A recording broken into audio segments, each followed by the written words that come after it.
A very good afternoon to all of you. I must thank, at the outset, thank IPBI for giving me this opportunity to speak at such a prestigious summit, and also enable me to share my thoughts and experience on the subject international trade, shipping and risk management. Just briefly about my company which I represent, I work for Bharat Petroleum. It is the oldest oil company in India. It was erstwhile Shell, which started business in the year 1890 and more than 100 years existence. It was pioneer on several aspects of oil industry, whether in terms of setting up the first refinery in India or setting up the first retail outlets and so many other things. In the year 1976, the government of India nationalized and it became a public sector oil company. Currently, the government of India holds 54% shares in the company, equity in the company, and our turnover has been last year $45 billion. In terms of, we have got a refining capacity of 700,000 barrels per day, refining capacity. We were rated as the best oil company last year and also rated as the best public sector unit by Business Standards, which includes almost more than 600 state companies. And we have been always forefront in implementation of various technology.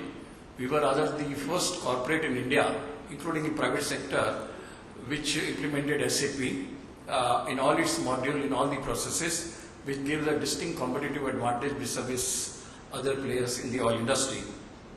So very warm welcome to you once again.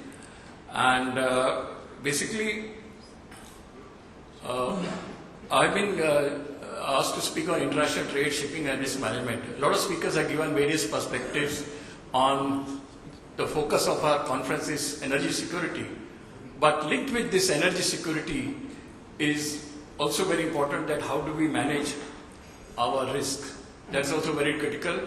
If we fail to manage the risk, but oil itself is a very explosive product physically, and also financially the markets are very volatile. So any aberration in the market could perhaps deviate from us what was the expected value out of a business. So my agenda would cover risk and hedging, risk management in international trade, oil complex, and risk management in shipping. Begin with risk and hedging. Risk is basically, with this analogy which I am trying to draw, if a swimmer has to swim from destination A to destination B, there is a possibility that there would be sharks in the sea water, which perhaps would be a hindrance to him reaching his destination. Similarly, in the oil trade, there are so many uncertainty in terms of price, forex, credit, quality of product, quality of crude, and depending on the type of exposure, the volume exposure could lead to a lot of risk which is inherent in the trade.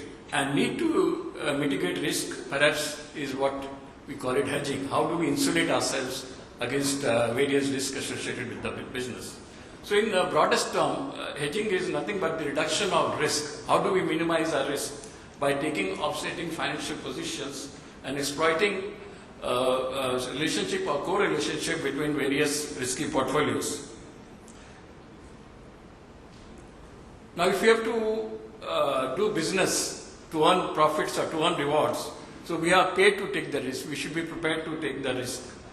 But associated with doing that business, there are so many other risks like market risk, liquidity risk, or credit risk, or operational risk, which we are paid to manage and also to mitigate. So market risk could be loss of value due to the commodity price movements, or it could be due to forex movements or interest rate movements, and credit loss could be due to counterparty default, or it could be operational loss due to bad governance, transaction failure, uncertain systems, natural disaster, weather, etc. Now, in terms of what are the price risk factors, there is an element of supply and demand, weather, inclement weather, storage, geopolitical risk, or financial markets volatility, these events or these happenings do create news, informations, and humors. All sorts of. If there was a cyclonic storm brewing in US, like Sandy, so it generates a lot of news, it generates a lot of anxiety, it generates a lot of discussion in the market. This perhaps gets interpreted by fundamentals, technicals, specialists, etc. And it also leads to reaction, either it could be a reaction to buy or to sell, and which generates a price trend, and then value gets generated in terms of dollar, etc. The market risk, the standalone pricing is basically determined or gets influenced by so many factors. There are so many factors affecting it. It could be in terms of storage, the inventories, the trading hub, the stability of the market, fundamentals, derivatives market, spot market mechanism, players, transparency, liquidity. That's why there are so many factors which are influencing the standalone pricing. Perhaps you can see from the right-hand side curve that's why there is so much volatility in the crude price. We have seen during the last few years also. Maybe of recent times, or last 2 years, the price has been fairly stable in terms of hovering around between 100 and 110 US dollars per barrel. So what is the role of hedging here? Hedging is basically which helps you to be very closer to your, if you have planned that I should earn say 100 crore margins or 100 crore or 100 or $1 million profit, then it helps me to be much closer, nearer to the expected value.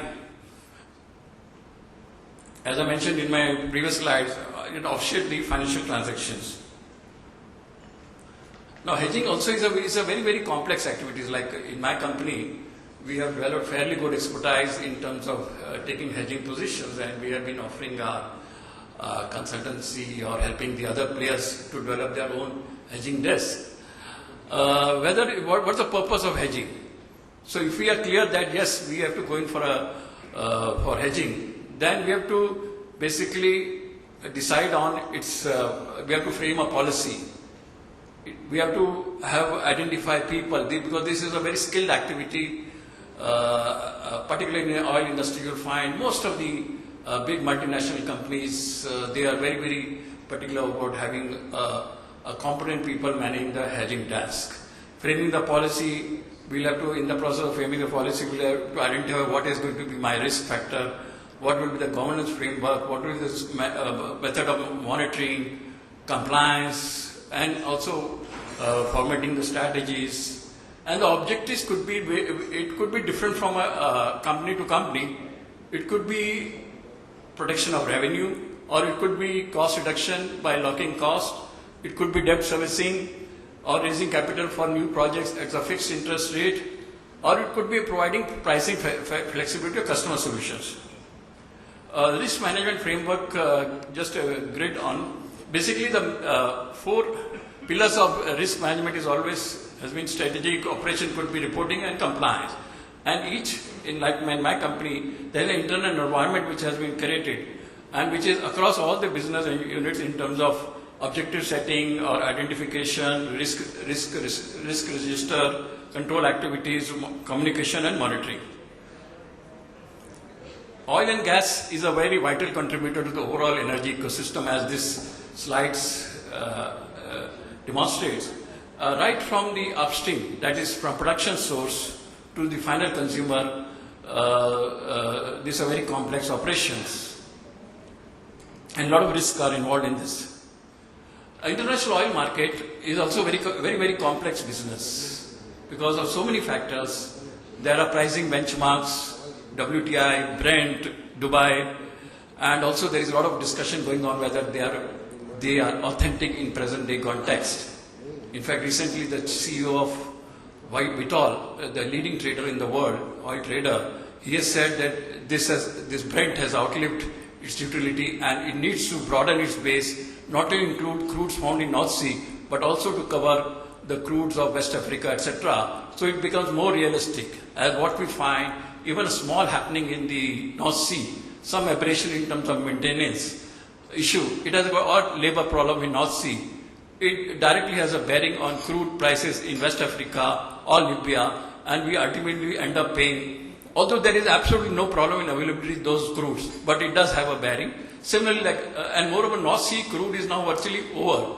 When the pricing benchmarks were framed, there was hardly any. There was a significant volume, but now the volumes have come down. Similarly, in case of Dubai, the crude has come down drastically. And so many other factors are like type of players, contracts, pricing agencies, value chain. So it's a very, very complex business. Accumulating risk to the development of oil and natural gas across the world, there are different risks associated with different regions, continents like US access and climate weather. Sorry. Crude and product. Also, similarly, there are risks associated with upstream sector in terms of macro threats, operational threats, or sectorial threats. It could be supply shocks, it could be demand shocks, human capital, Crude and product flow, there has been a shift now. Most of the crude is playing to the eastern hemisphere, while the refineries have more or less pruned down in the Western world or shut down. The demand has plateaued in the Western world. There is increasing demand in China and India. So most of the new refineries, India was 60 million ton in the year 1998. Today it is 230 million ton. Amazing capacity has been added. World crude exports, who are the major exporters, those are traditional suppliers, but the new suppliers are emerging like Canada, Latin America, who have a key role in the crude requirement. Similarly, world product exports, imports, India is now one of the fourth largest exporter in the world in finished products. Crude oil infrastructure risks, what are the risks like associated like Libya, as we talked about it.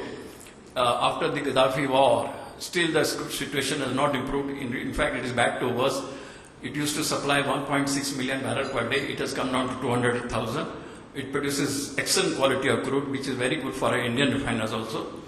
Similarly, Iraq had the aspiration to go up to 5 million. Today they are still at 2.3 million. They got the advantage of Iran sanctions. So South Sudan, I think yesterday, this also, after this division of the country, there has been serious problems. And yesterday it was mentioned that ONGC, it is being forced to sell to MRP. No Indian company buys this crude. They are bidding it, they are tendering it, and they are getting the best price for that. Even their own company, it buys only on a competitive basis, maintaining the arm's length relationship. Risk of various risks, there could be absolute risk, there could be a relative risk. So this is a complete risk in trade life cycles, right from crude sourcing to finished products. And it could be market risk, it could be counterparty risk, or it could be operational risk. So there are risks at every level.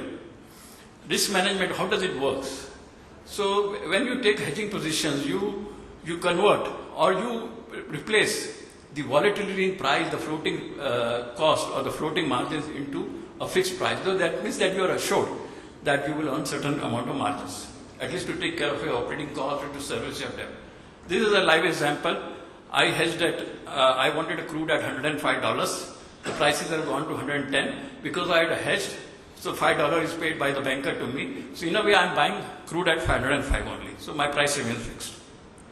Risk management shipping, these are the normal risk which shipping industry faces in freight prices, piracy, delay, monsoon, bad weather.